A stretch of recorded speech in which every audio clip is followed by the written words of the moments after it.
Axiom 4 ಬಾಹ್ಯಾಕಾಶ ಪ್ರಯೋಗ ಯಶಸ್ವಿಗೊಂಡ ಬೆನ್ನಲ್ಲೇ ನಾಳೆಯಿಂದ ಭೂಮಿಯತ್ತ ಮರಳೋದಕ್ಕೆ ಶುಭಾಂಶು ಶುಕ್ಲಾ ಸೇರಿದಂತೆ ನಾಲ್ಕು ಗಗನಯಾತ್ರಿಗಳು ಬರ್ತಾರೆ. ಮಂಗಳವಾರ ಐಎಸ್ಎಸ್ನಿಂದ ಭೂಮಿಗೆ ಶುಭಾಂಶು ಶುಕ್ಲಾ ಸೇರಿದಂತೆ 4 ಜನ ಗಗನಯಾತ್ರಿಗಳು ಮರಳೋ ಪ್ರಕ್ರಿಯೆ ಆರಂಭ ಆಗುತ್ತೆ. ನಾಳೆ ಮಧ್ಯಾಹ್ನ 2:25ಕ್ಕೆ ಐಎಸ್ಎಸ್ನಿಂದ ಅನ್ಡಾಕಿಂಗ್ ಪ್ರಕ್ರಿಯೆ ಆಗುತ್ತೆ. ಕ್ಯಾಲಿಫೋರ್ನಿಯಾದ ಕರಾವಳಿಯಲ್ಲಿ ಗಗನಯಾತ್ರಿಗಳ ಫಾಲ್ಕನ್ 9 ನೌಕೆ ಬಂದಿಳಿಯುತ್ತೆ ಅನ್ನೋದರ ಮಾಹಿತಿ ಸಿಗ್ತಾ ಇದೆ. 4 ಗಗನಯಾತ್ರಿಗಳನ್ನು ಫಾಲ್ಕನ್ 9 ನೌಕೆ ಹೊತ್ತೊಯ್ದಿತ್ತು. ಅಲ್ಲಿ ನಡೆಸಿದಂತಹ ಪ್ರಯೋಗಗಳ ಪೈಕಿ ಅಂದರೆ ಟೋಟಲ್ ಆಗಿ ಒಂದು 7 ಪ್ರಯೋಗಗಳನ್ನು ಮಾಡಬೇಕು ಅಂತ ಅಂದ್ಕೊಂಡಿದ್ರು. ಅದರಲ್ಲಿ 4 ತುಂಬ ಸಕ್ಸಸ್ಫುಲ್ ಆಗಿದೆ ಅಂತ ಇಸ್ರೋ ಕೂಡ ಖಚಿತಪಡಿಸಿದೆ. 7 ಸೂಕ್ಷ್ಮ ಗುರುತ್ವಾಕರ್ಷಣೆಯ ಪ್ರಯೋಗದಲ್ಲಿ 4 ಪೂರ್ಣಗೊಳಿಸಿದ್ದಾರೆ ಅಂತ ಇಸ್ರೋ ಕೂಡ ಹೇಳಿದೆ. ಸೊ ಈಗ ನೋಡಬೇಕು, ನಾಳಿಂದ ಆ ಪ್ರಕ್ರಿಯೆಗಳು ಇನ್ನೂ ಕ್ರೂಷಿಯಲ್ ಆಗಿರುತ್ತೆ. ವಾಪಸ್ ಭೂಮಿಗೆ ಮರಳಬೇಕಾದ್ರೆ ರಾಕೇಶ್ ಶರ್ಮಾ ನಂತರ ಒಂದು ಹೊಸ ಇತಿಹಾಸವನ್ನು ಬರೆಯುವಲ್ಲಿ ಶುಭಾಂಶು ಶುಕ್ಲಾ ಯಶಸ್ವಿಯಾಗಿದ್ರು.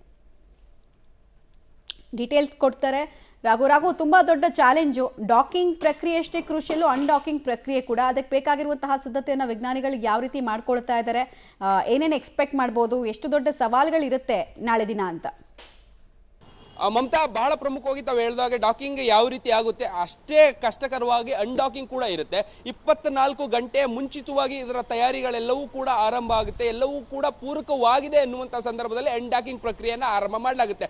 ಸೊ ಸದ್ಯಕ್ಕೆ ಇರುವಂತಹ ಮಾಹಿತಿಯ ಪ್ರಕಾರ ಎಲ್ಲವೂ ಕೂಡ ಅನ್ಡಾಕಿಂಗ್ಗೆ ಸಂಬಂಧಪಟ್ಟಂತೆ ಪೂರಕವಾದಂತಹ ವಾತಾವರಣ ಇದೆ ಎನ್ನುವಂತ ಕಾರಣಕ್ಕಾಗಿ ನಾಳೆ ಮಧ್ಯಾಹ್ನ ಅನ್ಡಾಕಿಂಗಿಗೆ ಬೇಕಾದಂತಹ ಎಲ್ಲಾ ತಯಾರಿಗಳು ಕೂಡ ಆಗ್ತಾ ಇದೆ.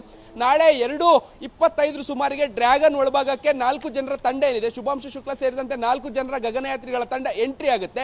4:35 ಸುಮಾರಿಗೆ ಅಲ್ಲಿಂದ ಅನ್ಡಾಕ್ ಪ್ರಕ್ರಿಯೆ ಆರಂಭ ಆಗುತ್ತೆ.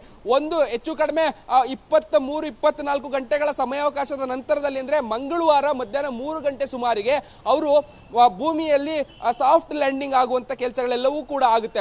25ನೇ ತಾರೀಕು ಜೂನ್ 25ನೇ ತಾರೀಕು ಫ್ಲೋರಿಡಾದಿಂದ ಇವರನ್ನ ಬಾಹ್ಯಾಕಾಶ ಅಂದ್ರೆ ಅಂತಾರಾಷ್ಟ್ರೀಯ ಬಾಹ್ಯಾಕಾಶ ನಿಲ್ದಾಣಕ್ಕೆ ಕಳಿಸಿಕೊಡುವಂತಹ ವ್ಯವಸ್ಥೆಗಳೆಲ್ಲವೂ ಕೂಡ ಆಗಿತ್ತು. ಯಶಸ್ವಿಯಾಗಿ ಡಾಕಿಂಗ್ ಆದ ಬಳಿಕವಾಗಿ ಅಲ್ಲಿ ಹೋಗಿ ಪ್ರಯೋಗಗಳನ್ನ ಮಾಡೋದ್ರ ಮುಖಾಂತರವಾಗಿ ತಮಗೆ ಯಾವೆಲ್ಲ ಪ್ರಯೋಗಗಳು ಆಗಬೇಕೋ ಎಲ್ಲವನ್ನ ಕೂಡ ಯಶಸ್ವಿಯನ್ನ ಮಾಡಿಕೊಂಡು ಈಗ ಅವೆಲ್ಲವೂ ಕೂಡ ಕಂಪ್ಲೀಟ್ ಆದಮೇಲೆ 18 ದಿನಗಳ ಆದ ಬಳಿಕ ಈಗ ವಾಪಸ್ ಬರೋದಕ್ಕೆ ಬೇಕಾದಂತಹ ಪ್ರಕ್ರಿಯೆಗಳೆಲ್ಲವೂ ಕೂಡ ಆರಂಭ ಆಗ್ತಾ ಇದೆ.